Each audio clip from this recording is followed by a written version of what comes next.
ہیں، مصباحی بھی ہیں، اشرفی بھی ہیں، رضوی بھی ہیں، قادری ہیں، برکاتی ہیں، سارے سلاسل کا نیکٹر ایسنس الحمدللہ اس اسٹیج پہ آپ کو ملے. اور یہ پیغام ہے ہمارا اتحاد اہل سنت. حضرت علامہ مولانا شاہ نواز صاحب قبلہ ازہری کی خدمت میں عرض گزار ہوں کہ تشریف لائیں اور اپنے مخصوص لب و لہجے میں اپنے نورانی خطاب سے ہم سامعین کو منور فرمائیں. فیضان غوث اعظم، فیضان خواجہ پاک، فیضان تاج الاولیاء، فیضان اعلی حضرت.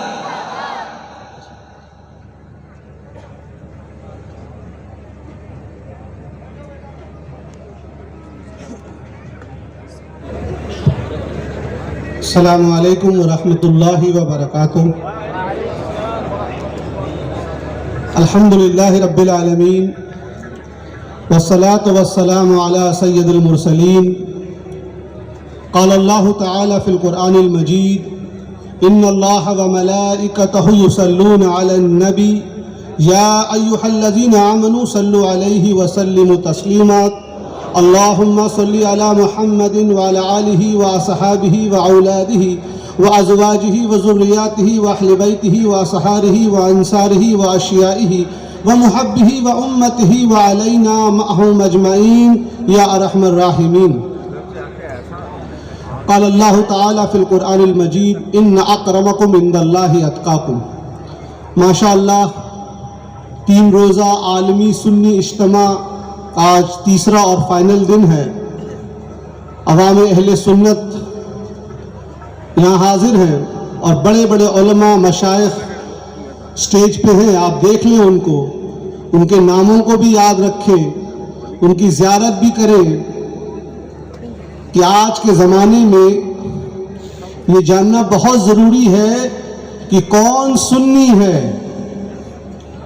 کیونکہ بہروپیے بہت آ گئے ہیں. کل کی تقریر میں یہ اشارہ کیا گیا تھا کہ آج عقائد صوفیہ اور اہل سنت پہ گفتگو ہوگی اور بہت تیزی سے انشاءاللہ تعالی گفتگو ہوگی. اس لیے آپ کو پوری توجہ کے ساتھ یہاں حاضر رہنا ہے. جو بھائی ہمارے کھڑے ہیں ان سے گزارش ہے آپ بیٹھ جائیں. اگر آپ کو پنڈال کے اندر بیٹھنے میں کوئی پریشانی ہے تو وہیں باہر بیٹھ جائیں. ماشاءاللہ انتظام دیکھ رہے ہیں، باہر تک قالین کارپیٹ بچھی ہوئی ہے، تو کھڑے نہ رہیں کہ اسلام ایک ڈسپلن بہت ہی مہذب اور منظم مذہب ہے. اللہ تبارک و تعالیٰ نے قرآن مجید میں ارشاد فرما دیا ہے جس کا مفہوم یہ ہے کہ اللہ کے سب سے زیادہ نزدیک وہ ہیں جو تقوی اور پرہیزگاری والے ہیں. اب سوال یہ ہے کہ ہم تقوی اور پرہیزگاری کیسے حاصل کریں. اس کو فقہ الحدیث بھی کہتے ہیں کہ جب کسی حدیث شریف میں کسی چیز کی طرف اشارہ ہوتا ہے تو علماء اور مفسرین اور محدثین اس کو بتاتے ہیں کہ اس حدیث شریف کا مقصد کیا ہے اور اس مقصد کو اور اس گول کو، منزل کو حاصل کرنے کا طریقہ کیا ہے. مثال کے طور پر ایک حدیث شریف میں اللہ کے رسول صلی اللہ علیہ وآلہ وسلم نے فرمایا A giving hand is better than a receiving hand. ایک دینے والا ہاتھ لینے والے ہاتھ سے بہتر ہے. اب سوال فوراً ذہن میں آئے گا کہ ہم دینے والے کیسے بنے. اس پہ توجہ کرنا بہت ضروری ہے کیونکہ ہمارے نوجوان ان چیزوں کو پڑھتے ہیں، سنتے ہیں، لیکن محفل سے جانے کے بعد وہ بھول جاتے ہیں. اللہ تبارک و تعالیٰ نے قرآن مجید میں یہ بھی فرما دیا ہے کہ قیامت کے دن اللہ تعالیٰ تمہارے بیٹوں، اولاد کو اور دولت کو نہیں دیکھے گا، تمہارے صاف دل کو دیکھے گا. اب یہ پتہ لگا کہ ہم کو دل کی صفائی کرنی ہے. دل کی صفائی کیسے ہوگی؟ بخاری شریف کی حدیث میں اللہ کے رسول صلی اللہ علیہ وآلہ وسلم نے فرمایا اللہ تعالیٰ تمہارے لباس اور تمہارے چہروں کو نہیں دیکھتا ہے، تمہارے دلوں کو دیکھتا ہے. تو دل کی صفائی بہت اہم ہے. شروع سے ہی قرآن مجید اور سنت نبوی میں دل کی صفائی، تزکیہ نفس پر بہت زیادہ اہمیت دی گئی ہے، جو ابتدائی دور میں علم الاحسان کے نام سے جانا جاتا تھا اور آج تصوف کے نام سے مشہور ہے۔ لفظ صوفی گرچہ قرآن مجید اور حدیث شریف میں موجود نہیں ہے، لیکن کسی لفظ کے استعمال کرنے کے لیے اس کا قرآن مجید اور حدیث شریف میں ہونا ضروری نہیں ہے۔ ہم حدیث کی اصطلاح استعمال کرتے ہیں حسن لغیرہ، ضعیف، متواتر، یہ قرآن مجید اور حدیث شریف میں موجود نہیں ہے۔ ہاں اس کا مقصد مفہوم موجود ہونا چاہیے، کیونکہ قرآن مجید میں اپنے نفس کی اصلاح کرنے کے بارے میں بار بار اللہ تعالیٰ نے حکم فرمایا ہے۔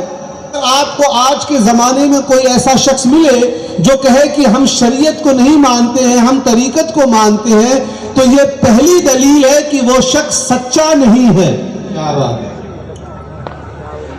کیونکہ سید الطائفہ سیدنا جنید بغدادی رضی اللہ عنہ کا قول ہے، مستند سند سے موجود ہے، کہ اگر تمہارے سامنے کوئی شخص ہوا میں اڑے، پانی پر چلے تو تم متاثر نہ ہو، پیمانہ جو ہے وہ شریعت ہے۔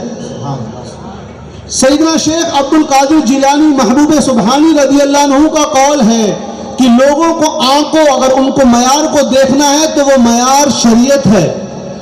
آج کے زمانے میں کوئی بھی صوفی اپنے آپ کو کہنے والا سیدنا غوث العظم، سیدنا جنید بغدادی، سیدنا خواجہ غریب نواز رضوان اللہ تعالی اجمعین سے اوپر نہیں ہو سکتا ہے۔ اب میں یہاں پر عوام کی خدمت میں چند ایک فارمولے بتاؤں گا۔ اگر آپ میتھس کے اسٹوڈنٹ ہیں یا سائنس کے اسٹوڈنٹ تو ایک لٹمس ٹیسٹ ہوتا ہے، آپ پانی میں ڈالیں گے تو پتہ لگ جائے گا یہ ایسیڈک ہے کہ بیس ہے۔ اسی طرح میں آپ کو چند ایک ایسے فارمولے بتاؤں گا جس کو اگر آپ ذہن میں رکھیں گے تو انشاءاللہ تبارک و تعالی آپ کو چیزیں واضح ہو جائیں گی کہ کون حق پر ہے اور کون حق پر نہیں ہے۔ جو علماء ربانیین ہوں گے، جو حق کی طرف دعوت دیں گے، یعنی جو اہل سنت و جماعت کے عالم ہوں گے، وہ ہمیشہ اپنے قول اور اپنے موقف کی تائید میں بزرگان دین کا قول، علماء کا قول پیش کریں گے۔ اگر کوئی شخص علماء کے قول کو حذف کر رہا ہے، مفتیان کرام مجتہدین کے قول کو حذف کر رہا ہے، سیدھا کسی صحابی کے قول اور عمل کو پیش کر رہا ہے، سمجھ لیجئے آپ کو اس کو شک کے دائرے میں رکھنا ہے۔ اس کو یاد رکھیے گا، میں ابھی سے انشاءاللہ آگے میں اضافہ کروں گا۔ آج میرے ساتھ یہ واقعہ نہیں، حادثہ بولنا چاہیے، کانپور میں حاضر رہا میں، تو میرے سامنے ایک نوجوان کو لایا گیا، کہا حضرت یہ کل تک یعنی کچھ دنوں تک مسجد میں نماز پڑھتا تھا، اب اس نے مسجد میں نماز پڑھنا بند کر دیا ہے۔ میں نے پوچھا کیوں اس لڑکے سے؟ کہا سیدنا علی رضی اللہ عنہ مسجد میں شہید کیے گئے تھے، اسی لیے اب ہم مسجد میں نماز نہیں پڑھتے۔ تو سیدنا علی رضی اللہ عنہ کے نام پر آج کچھ لوگ کچھ ڈنڈی مار رہے ہیں۔ تو ہم نے سوچا کہ اب اس محفل میں آج ہم جتنے حوالے دیں گے وہ صرف حسنی اور حسینی سادات کے دیں گے، سبحان اللہ، اور صرف صوفیہ کرام کے دیں گے، بات ہی ختم۔ کیونکہ آج کا کوئی بھی حسنی یا حسینی سیدنا داتا گنج بخش علی ہجری رضی اللہ عنہ سے اوپر نہیں ہو سکتا ہے۔ یہ کون تھے سمجھ لیجئے، 450 ہجری کے آس پاس انتقال ہوا۔ ان کی مشہور کتاب ہے کشف المحجوب، فارسی زبان میں ہے، اس کا انگلش اور اردو ترجمہ ہو چکا ہے۔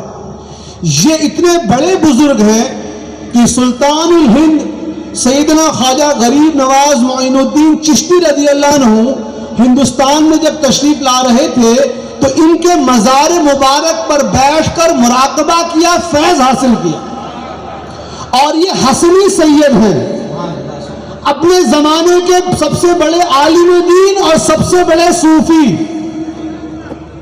اب آج اگر کوئی اپنے آپ کو کہے تو بھیا یہ تو حسنی سید ہے، اب ہم کو جاننا پڑے گا ان کا موقف کیا ہے، کیونکہ یہ اولیاء اللہ کے اپنے زمانے میں سردار تھے، حسنی سید تھے۔ بار بار میں واضح کروں گا، کتاب انٹرنیٹ پہ موجود ہے یا سامنے جائیے لائبریری سے لے بھی سکتے ہیں، کتب خانے سے حاصل کریں۔ یہ اپنی کتاب میں لکھتے ہیں بعد الانبیاء افضل البشر سیدنا ابو بکر صدیق، سبحان اللہ سبحان اللہ یہ ان کا واضح موقف ہے. سبحان اللہ سبحان اللہ. اسی کتاب میں لکھتے ہیں کہ سیدنا ابو بکر صدیق رضی اللہ عنہ مسلمانوں کے ہر اعتبار سے پیشوا ہے، روحانی بھی سیاسی بھی. اب اگر آپ کو آج کو کوئی مولوی صاحب یا ڈاکٹر صاحب مل جائے جو کہے نہیں جی روحانی پیشوا الگ ہوتا ہے اور سیاسی پیشوا الگ ہوتا ہے، سمجھ لیجئے وہ ڈنڈی مار رہا ہے. سیدنا داتا گنج بخش علی ہجری رضی اللہ عنہ کا یہ موقف ہے. اور اپنی اسی کتاب میں وہ لکھتے ہیں کہ سیدنا علی رضی اللہ عنہ کی بیٹی تھی سیدہ ام کلثوم رضی اللہ عنہ، ان کا نکاح سیدنا عمر فاروق رضی اللہ عنہ سے ہوا تھا. اپنی اسی کتاب میں لکھتے ہیں کہ کسی صحابی کے متعلق زبان کو نہیں کھولنا ہے. ہاں سیدنا علی مرتضیٰ رضی اللہ عنہ کا اجتہاد صحیح تھا، لیکن تمام صحابہ کو ادب دینا ہے، عزت دینا ہے، ان کے بارے میں زبان نہیں کھولنا. یہ کس کا عقیدہ ہے؟ سیدنا داتا گنج بخش علی ہجری رضی اللہ عنہ، حسنی سید، صوفیہ اکرام کے سردار، علماء کے سردار. ان سے کس نے روحانی فیض حاصل کیا؟ سیدنا خواجہ معین الدین چشتی رضی اللہ عنہ نے. اب کسی بھی بزرگ یا عالم دین کا موقف یا عقیدہ معلوم کرنا ہے تو کیا طریقہ ہے؟ دو طریقے ہیں. ایک، یا ان کی کتابوں کا مطالعہ کیا جائے، اور اگر کتاب موجود نہیں ہے تو ان کے شاگردوں یا خلفاء مریدوں سے جو تعلیم چلی ہے. یہ دو طریقے ہیں کسی بھی بزرگ یا کسی بھی عالم دین کا موقف پتہ کرنے کا. اب آپ دیکھیے، ہم حوالہ دیں گے سیدنا نظام الدین اولیاء محبوب الہی چشتی حسینی رضی اللہ عنہ. یہ بھی اپنے زمانے کے بہترین عالم دین، اولیاء اللہ کے سردار. آج کا کوئی بھی سید یہ نہیں کہہ سکتا کہ ہمارا مقام سیدنا نظام الدین اولیاء رضی اللہ عنہ سے اوپر ہے. ان کی تعلیمات سنیے آپ. چونکہ تصوف سیدنا بابا تاج الدین رحمۃ اللہ علیہ کی نسبت سے یہ اجتماع ہے تو تصوف کی بات کل نہیں ہوئی تھی، آج ہو رہی ہے. ان کا عقیدہ اور موقف کیا ہے حوالے کے ساتھ لکھیے. سیدنا نظام الدین اولیاء رضی اللہ عنہ لکھتے ہیں اگر کسی شخص کا کوئی پیر نہ ملے تو وہ کشف المحجوب کا مطالعہ کرے. اس کتاب کے مطالعے سے اس کو صحیح راستہ مل جائے گا. تو پتہ لگا سیدنا نظام الدین اولیاء رضی اللہ عنہ کے نزدیک کون سی کتاب بہت معتبر ہے؟ کشف المحجوب. اور کشف المحجوب کی تعلیمات کیا ہے؟ بعد الانبیاء افضل البشر سیدنا ابو بکر صدیق رضی اللہ عنہ. تو پتہ لگا یہی عقیدہ سیدنا نظام الدین اولیاء رضی اللہ عنہ کا ہے. آگے کیا لکھتے ہیں اس کتاب کی عظمت کے بارے میں؟ کہتے ہیں ایک صاحب اس کتاب کا مطالعہ کر رہے تھے اور کسی نے اس محفل میں کوئی مسخری کر دی، کوئی جوک، کوئی لطیفہ سنا دیا. انہوں نے مسکرا کر اس کتاب کو بغل میں کر کے ادھر چلے گئے. 3 مہینے تک ان پر روحانی فیضان روک دیا گیا. لہذا فرماتے ہیں یہ کتاب بالکل صحیح عقیدے کی کتاب ہے، اس کا مطالعہ کیا جائے. کشف المحجوب پڑھی ہم لوگ. آج التمہید انٹرنیٹ پہ موجود ہے، عربی اردو ترجمہ موجود ہے، میرے پاس بھی موجود ہے، کوئی بھی ڈاؤن لوڈ کر سکتا ہے، بازار میں بھی مل جاتی ہے. اس میں لکھا ہے اہل سنت و جماعت ہی حق پر ہے. اور چونکہ وہ ماتریدی تھے، اہل علم کی توجہ چاہوں گا، انہوں نے بعض جگہ ماتریدی عقیدے کو صحیح ثابت کرنے کے لیے اشاعرہ پہ بھی تنقید کی ہے. پکے والے حنفی ماتریدی تھے. لکھتے ہیں صحابہ اکرام کے اختلاف میں عوام کو اپنی زبان نہیں نکالنی ہے باہر. ہاں سیدنا علی رضی اللہ عنہ کا موقف اور اجتہاد صحیح تھا، لیکن دوسرے صحابی کے بارے میں منہ نہیں کھولنا. یہ کس کا ہے؟ یہ سادات چشتی بزرگوں کا عقیدہ ہے صاحب. سب کے سب صوفی، سب کے سب حسنی اور حسینی ہیں. اب اگر آپ کو آج کوئی مل جائے کہ بھائی ہم تو شریعت کو نہیں مانتے، طریقت والے ہیں. ایک جگہ سوال جواب میں پوچھا گیا کچھ لوگ دل کی نماز پڑھتے ہیں، ان کے متعلق کیا؟